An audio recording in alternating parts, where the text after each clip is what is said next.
Hi everyone, welcome to CTPS Education channel. In this video, we are going to see about Core Java interview questions and answers. These are some of the repeated questions asked in the interviews. Let's go on them. What is Java? Java is a high-level object-oriented programming language. As we all know, Java is used for communicating to system, that is computers. So it is a high-level programming language. Why we are telling this as object oriented? Because everything in Java is based on objects. So it is object oriented. Developed by Sun Microsystems, James Gosling. Why we will be using Java? It is used for developing web applications. So these are the key points you have to answer when they are asking what is Java. List some features of Java. Simple. Since syntax in Java is very simple, we can tell first is feature as simple. Then it is object oriented. Since everything in Java is based on objects, it is object oriented. Platform independent. Since Java can run on any operating system, it is platform independent. Portable. Java can be converted to any other languages easily. So it is portable. Java is obviously it is a secured language. Explain JDK, JRE and JVM. JDK. JDK stands for Java Development Kit. As the name says, it is basically used for developing the Java applications. It contains development tools within that. JRE. JRE is Java Runtime Environment. It is used for running the Java programs. It contains libraries within that for running the Java program. Next, JVM. JVM is a Java Virtual Machine. It is a virtual machine. It won't exist physically. So it provides the runtime environment in which Java bytecode can be executed. So first the JDK is used for developing the application. It contains JRE plus development tools. JRE is used for running the applications. So inside JRE only JVM also will be there. Why Java is platform independent? To answer this question, first we need to know what is platform independent. So platform means operating system. It is like Windows, Mac OS, everything is a platform. So we have to write some code that should be independent of all these platforms. If you are writing some code in Windows, it should be executable in Mac OS also.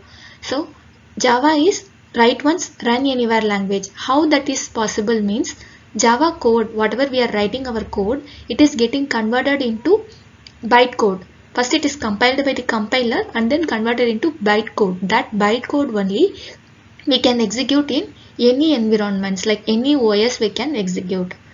So that is making Java as a platform independent code. Why Java is not 100% object oriented? As we all know, like Java is object oriented, but it is not 100%. Why means because of these 8 primitive data types such as boolean, byte, char, int, float, double, long, short.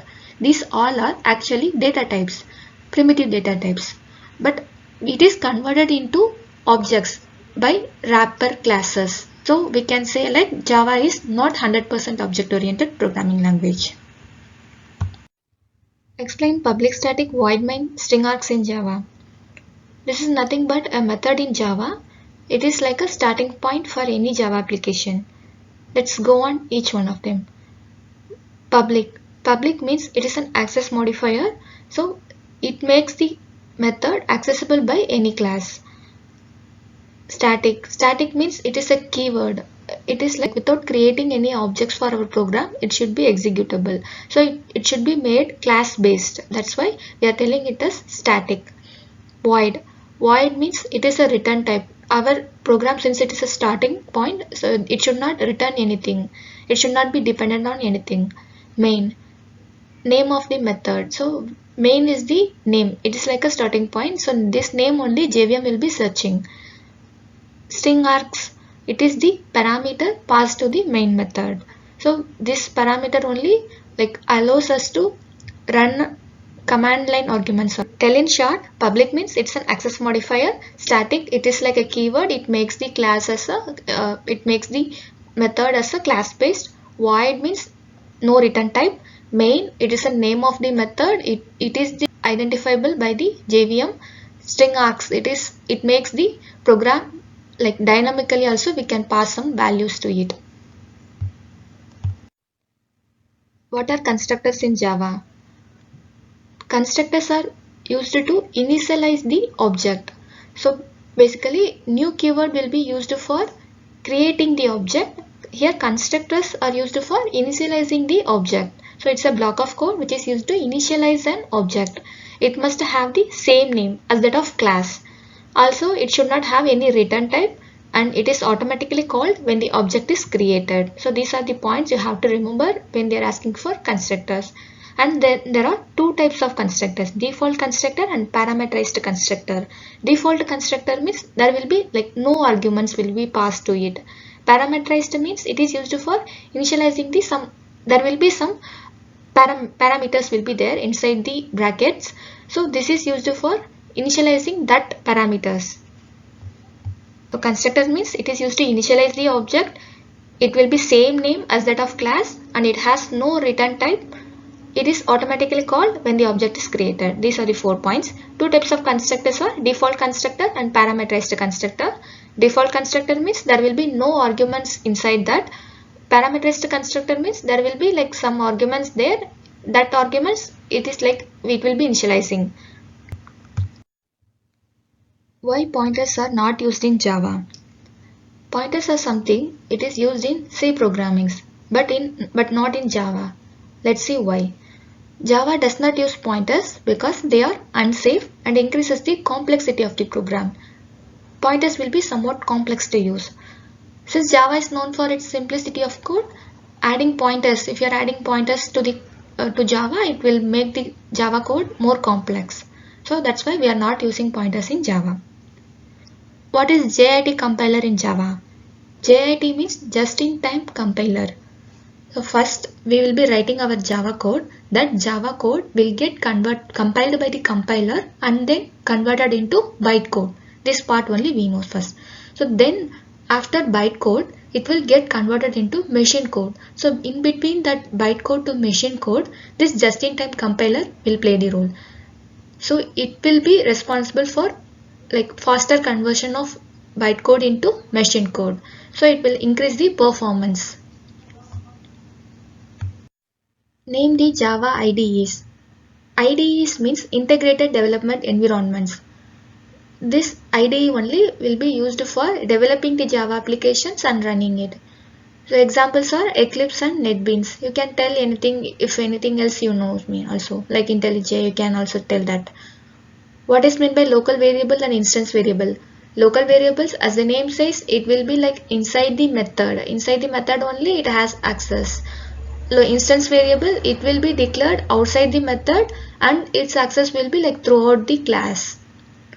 So local variables will be like example we can say your nickname. Your nickname will be known only by your family and outside that no one knows. So same like the local variable method, access will be only within that method. Outside that if we are trying to call that, it will be like not accessible. Instance variable is defined in like example we can say student's ID. So for each student there will be like separate IDs will be there, and we can define that in the like outside any methods, and we can access it throughout the class. Define packages in Java. Packages are something like grouping of classes, interfaces, enumerations and annotations. Why do we need packages? First we are writing some code, and that code like wherever we want and whatever we want we are just writing it. Then if you want to search something, or if you are having some doubts and if you want to search where it is, then it will be very much tough to find that. So there will be no structure. So to provide that structure only, that this packaging concept came, and it will be helpful in making the searching or locating the files. It will be very much easier. And also if you want to prevent some access to other keep that classes alone within that package, and remaining classes like outside that, only within that package access will be there. What is a singleton class and how to create your own singleton class? First let's see what is singleton class. A singleton class in Java can have only one instance. That is, we are allowed to create only one object for that class. Example scenario, in a team, like everyone will be connecting to the same database. They all are in one team, so they will be connecting to the same database. So for that, each person, if they are creating one class and creating object for that and connecting to the database, then memory utilization will be high and performance will be low. So to avoid that, we can create one singleton class, and singleton class means like it will be having only like one object for that we are allowed to create. So everyone will be accessing that object. So memory utilization will be high. Advantage we can see, like memory utilization will be high and performance will be improved. Next, we can see how to create our own singleton class. To create the singleton class, we need to have private constructor, private static variable, and public factory method. These three things only you have to remember. So private constructor, why we need? First, we should not be allowed to create objects, more than one object. So we have to restrict that private by using like private constructor. And private static variable, why we are making this a static? It should be like class based. Throughout the class it should not be changeable, so we are making this as private static variable. Public factory method, why we are making, like we need to have some one method, in that only that object creation we can have, and every time when someone needs, we can call that method alone. We can see this example program. Class database, I have written one private static database DB object equal to null, one static variable, private static variable, and one constructor for that, default constructor. So another one, public factory method. Here only that object creation will be there. So whenever some person need for creating creating object for the database, he will be calling this get instance in this class. Here I am checking this, if db object equal to null, if that is null, then only create some object. If not, you can return that already created object. So only one time only object will be created. What are access modifiers in Java? Access modifiers are something, it will be helpful in having control for the visibility of the class. We can restrict which class should be like known to others and which class we have to restrict. We can make that with the help of access modifiers. There are 4 access modifiers: public, private, protected, and default. Public means it will be accessible anywhere. If you are making some method as a public, then it means like we are making that method accessible anywhere within that application. Private means accessible only within that class. Protected, accessible anywhere in current package and only for child classes outside the package. So protected, if you are making any method as a protected, then it is like within that current package, wherever we are writing that code, within that package it will be accessible, and outside that only for child class it will be accessible. Default means accessible only within that current package. The difference between protected and default also repeatedly asked the interview question. What is class loader in Java? Class loaders are something, it is responsible for loading the class files. So class loader is also a part of JRE that dynamically loads the Java classes into JVM. Whenever we are running some application, it won't load all the classes at once. Whenever required only it will be loading. There are 3 built-in class loaders: Bootstrap class loader, extension class loader, and system application class loader. So Bootstrap class loader is, it's not a it will not load a Java class. It is just used for kickstarting the application. Extension class loader, it is used for loading the JRE libraries files. It will be loading that. System class loader, it is responsible for loading our actual system application class files.